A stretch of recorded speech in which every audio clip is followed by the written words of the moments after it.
زمین پہ جو پہلے سے مخلوقات موجود تھیں، جن میں نہ سام نہ کیب، جنات و حالہ، ان سے یہ کہا گیا وہ محدود ہو جائیں اور اپنے کام رات کو انجام دیں۔ دور نبوت میں مدینے میں ایک جن داخل ہوا جو آدھا انسان کی شکل میں تھا اور آدھا جن کی شکل میں، جس کا قد 40 گز لمبا تھا۔ مدینے کے لوگوں نے جب اس جن کو دیکھا تو وہ ڈر اور خوف سے مسجد نبوی کی طرف بھاگے۔ مسجد نبوی میں حضرت محمد صلی اللہ علیہ وآلہ وسلم موجود تھے۔ اصحاب نے فرمایا، یا رسول اللہ، ہمیں اس بلا سے بچائیے، وہ بلا مسجد نبوی کی طرف آ رہی ہے۔ رسول اللہ صلی اللہ علیہ وآلہ وسلم نے فرمایا، تم لوگ کیوں خوف زدہ ہو جب میں تمہارے درمیان موجود ہوں؟ وہ جن جیسے ہی مسجد نبوی کے صحن میں داخل ہوا، رسول اللہ کو دیکھ کے سجدہ تعظیم کیا اور سلام کیا، السلام علیکہ یا رسول اللہ، اور فرمایا، یا رسول اللہ، میں آپ کے پاس ایک حاجت لے کے آیا ہوں، آپ میری حاجت روائی کیجیے۔ رسول اللہ صلی اللہ علیہ وآلہ وسلم نے فرمایا، کیا حاجت ہے، فرماؤ۔ اس نے کہا، یا رسول اللہ، آپ دیکھ رہے ہیں میرے گال خون اور پیپ سے، اور میرے ہاتھ کھجور کے پتوں سے بندھے ہوئے ہیں۔ رسول اللہ صلی اللہ علیہ وآلہ وسلم نے فرمایا، کس نے اور کب باندھے؟ اس جن نے کہا، یا رسول اللہ، اللہ نے مجھے حضرت آدم سے 30,000 سال پہلے اس دنیا میں پیدا کیا۔ میری طاقت و قوت اور جنوں سے کئی زیادہ تھی۔ میرے سامنے جو بھی آتا میں اسے قتل کر دیتا یا معذور کر دیتا۔ ایک روز ایک نوجوان میرے سامنے سے گزرا جو نہایت خوبصورت تھا اور مخلوق جن سے نہیں تھا۔ میں نے چاہا میں اسے قتل کروں تو میں نے اس سے دریافت کیا، میں تمہیں قتل کروں یا معذور کروں؟ اور پھر میں نے کہا، یہ میرے دل کا شوق ہے اور اس سے مجھے سکون ملتا ہے۔ اس نوجوان نے کہا، تم نے کتنے قتل کیے اور کتنوں کو معذور کیا ہے؟ میں نے کہا، بے پناہ۔ اس نے کہا، آج سب کا حساب کر دوں گا۔ اس شخص کی یہ بات سن کے مجھے غصہ آیا اور میں نے اس کے اوپر حملہ کیا، مگر اس شخص نے میرا حملہ ناکام کر دیا اور میرے گال پہ ایک زوردار تھپڑ مارا جس سے میں بے جان ہو گیا۔ پھر اس نے میرے ہاتھ کھجور کے پتوں سے باندھ دیے اور میرے اندر جتنی طاقت تھی وہ سب ختم ہو گئی۔ میں نے اس سے کہا کہ مجھے آزاد کر دو، مگر وہ جاتے جاتے میری نظروں سے غائب ہو گیا۔ اور پھر میں قوم جن کے پاس آیا، انہوں نے میرا علاج کیا، نہ میرا درد گیا اور نہ ہی میرا خون رکا۔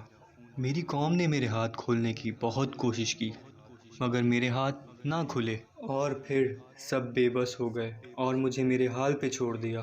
اور پھر 30,000 سال بعد جب حضرت آدم علیہ السلام کو دنیا میں بھیجا گیا تو میں ان کی خدمت میں حاضر ہوا اور میں نے اپنی حاجت پیش کی۔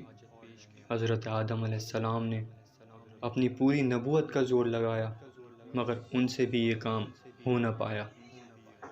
حضرت آدم علیہ السلام کے بعد میں حضرت شیس علیہ السلام کے پاس گیا۔ اللہ کے جتنے نبی آئے میں اپنی حاجت لے کے ان سب کے پاس گیا مگر ان سے کچھ نہ ہوا، اور پھر حضرت ابراہیم کے پاس آیا، انہیں اپنا مسئلہ بتایا، ان سے بھی کچھ نہ ہوا، اور پھر حضرت ابراہیم علیہ السلام پہ وحی ہوئی، اے ابراہیم، اسے چھوڑ دو، جس نے اسے باندھا ہے وہی اسے کھولے گا۔ میں نے حضرت ابراہیم علیہ السلام سے دریافت کیا کہ وہ شخص کون ہے اور وہ کب آئے گا، تو انہوں نے مجھے آپ کا بتایا، اور جب سے میں آپ کا انتظار کر رہا ہوں۔ اس جن کی باتیں سن کے وہاں کھڑے اصحاب نے کہا، یا رسول اللہ، اس کے ہاتھ تو ہم کھول دیتے ہیں۔ اور پھر اصحاب نے کوشش کی اور ناکام ہو گئے۔